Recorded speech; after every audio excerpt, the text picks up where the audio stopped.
আমি যে আসলেই মুমিন, আমি যে আসলেই ইমানদার, এইটা বুঝবো কিভাবে? আমি যে আসলেই ইমানদার, এর আগে খুতবায় বলেছিলাম ঈদের পরে যে আল্লাহ যে আমাকে ভালোবাসে, এটা বুঝবো কিভাবে? তখন বলেছিলাম যে আল্লাহ যে হালাল হারাম চলতে দেয়, সালাত পড়তে দেয়, সিয়াম রাখতে দেয়, এইটার মাধ্যমে আমি বুঝতে পারি যে আমি আল্লাহ কাছের বান্দা বা আল্লাহ আমাকে ভালোবাসে। এবার আপনি কিভাবে বুঝবেন যে আপনি মুমিন বান্দা?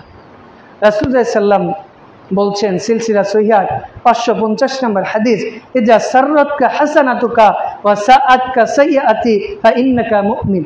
রাসূল সাল্লাল্লাহু বলছেন যে কোন ব্যক্তির যদি পাপ কাজ করলে তার মধ্যে অনুশোচনা বোধ আসে, তার মধ্যে যদি একটু নিজেকে নিচু হওয়ার, ছোট হওয়ার, বিনয় নম্র হওয়ার ভাব আসে যে না, আমি যে পাপ করলাম, আমি যে মিথ্যা বললাম, আমি যে অমুক ব্যক্তিকে কষ্ট দিলাম, কথার মাধ্যমে, আচার ব্যবহারের মাধ্যমে বিভিন্নভাবে কষ্ট দিলাম, এই কাজটা আমি ঠিক করি না। এরপরে রাসূল সাল্লাল্লাহু বলছেন যে সে যদি ভালো কাজ করে তাহলে তার মধ্যে আনন্দ বোধ হয় যে আমি দান করলাম, না ভালো কাজ করলাম, জুমার সালাতে আজকে আগে আগে এসেছি, আলহামদুলিল্লাহ ভালো কাজ করেছি। আমি আজকে রাস্তায় একজন লোক সিগারেট খাচ্ছিল, তাকে সিগারেট খাওয়া থেকে দূরে পেয়েছি, আলহামদুলিল্লাহ আমি ভালো কাজ করেছি।